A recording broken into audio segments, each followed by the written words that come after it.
To reset font style to default on an Android phone, follow these simple steps. First, navigate to the Settings menu on your device.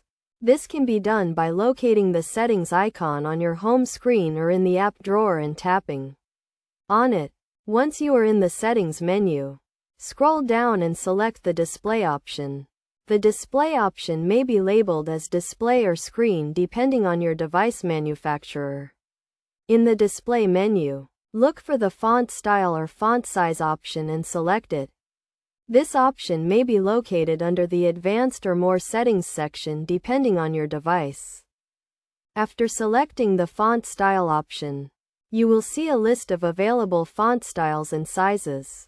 To reset the font style to default, look for the Reset or Default option and select it. This will reset the font style to the default font style that came with your device.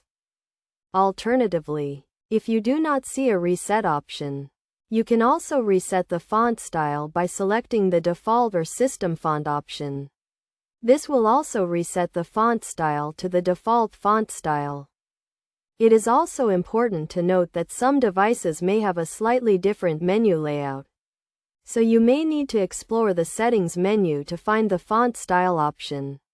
Additionally, some devices may require you to restart your device after resetting the font style for the changes to take effect. In conclusion, resetting font style to default on an Android phone is a simple process that can be done in a few steps. By following these steps, you can easily reset the font style to default and enjoy a more streamlined and intuitive user experience on your device.